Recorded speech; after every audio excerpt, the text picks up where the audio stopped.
When other people's bad behavior hooks us. What do I mean by that? Well, if you've ever had a really negative interaction with somebody, you walk away feeling drawn back into the situation.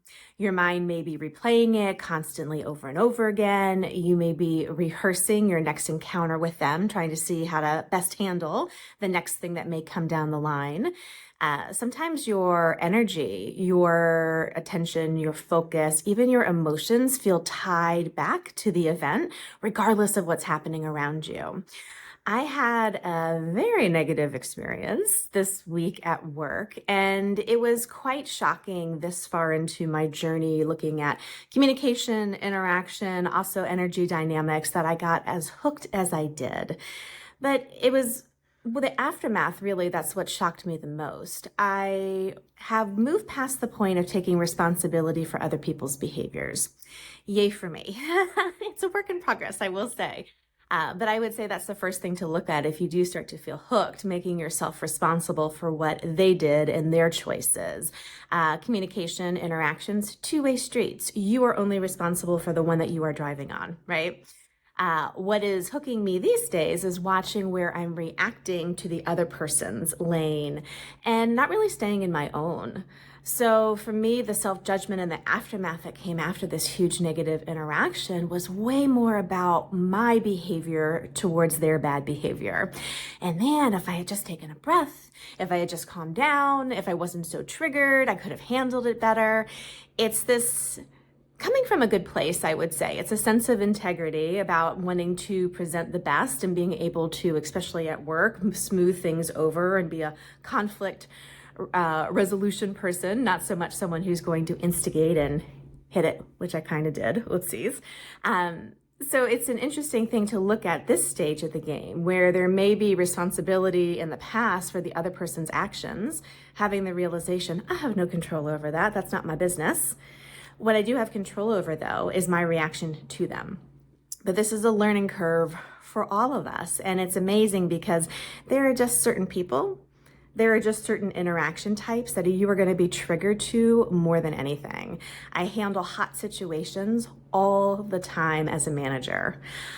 This one in particular bugged me because she was hitting certain triggers that I have about patient confidentiality and patient care, stepping over the boundaries. I had to talk to my manager about it afterwards, my big boss, because I got a complaint against me. And it was very clear she was in the wrong. It was very clear that I was triggered. My boss understood because she got triggered too when I told her the situation. But even with all of that, I still walked away hooked. And it was crazy to me. It was so interesting. Day later, 2 days later, constantly having it pop in my head, regardless of what else I was doing in my life, and my nervous system response to those thoughts. Because it wasn't just heated in the moment. We all know that blood pressure goes up, heart starts to race, we start to sweat, tension comes in, our bodies are giving us danger, kind of like flashing lights, like remove yourself from the situation, please. Remove me, body says, from the situation. But more than that, it was just this echo of it later, this residue later that not just played in my mind, but it played in my body as well. I was thinking about it 2 days later and I noticed my heart is racing. Why is my heart racing? I'm alone. I'm in my house. I'm safe. All that is left of this is the hooked echo of what was. And the constant replaying of that, but also this forward projection, this worry that we go into of what if the next encounter comes and how do I make it better, but also how do I handle it and just get through? These tricky conversations, it's important to look at number one, like we talked about, where are you taking responsibility for other people's behaviors? I was pretty clear on everything that this was her stuff, not my stuff. Number two, though, when you go through this, look at where you are starting to self-judge you, where maybe you were holding yourself to a higher standard of response and you just didn't live up to it that time. That's okay. And I'm trying to have this grace with myself of next time I will know. This was a learning experience. Next time, it will go smoother. Being able to just have this moment where you aren't going constantly into self-judgment, because all that does, it hooks your energy even more, your mind, your body, your nervous system, all into the past. And it gets very difficult just to come into the present moment, because present moment, regardless, we are safe and we are okay. But these things have a way of triggering us and exacerbating the situation.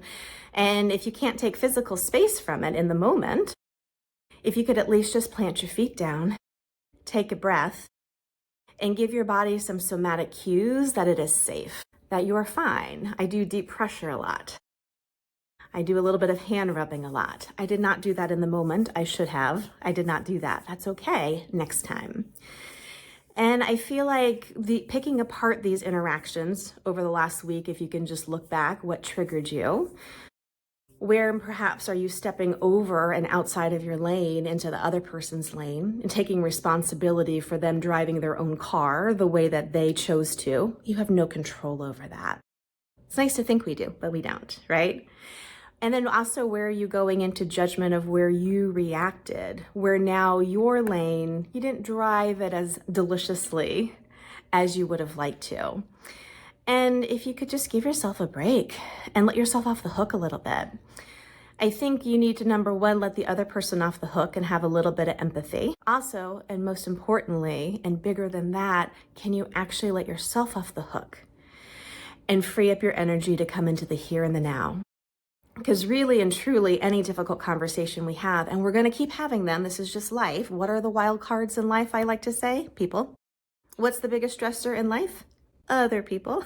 Because it's the one variable we cannot control as much as we would love to control it. It just isn't the way it's done. It isn't the way things are here. You have no control over other people. The only thing you do have control over is your own response to them. But even with that, when you do get triggered, and when your nervous system starts to really, really respond in the moment, sometimes it's hard to get enough space to actually allow yourself to choose a more generative action. Please let yourself off the hook when that happens. Have a little bit more, or a big dose more of some self-grace and acceptance, and let yourself move on. I'll be playing with this topic a little bit more in the coming weeks with some different tools and techniques that I've used myself with this hot situation. I'm feeling a lot better today. I'm on day 3. It's taking longer than I would have liked it to, but we're moving and grooving, and I'm learning a lot about myself. So I think that's the beauty in all of this, right? We're all in this together. All right, I'll see you soon.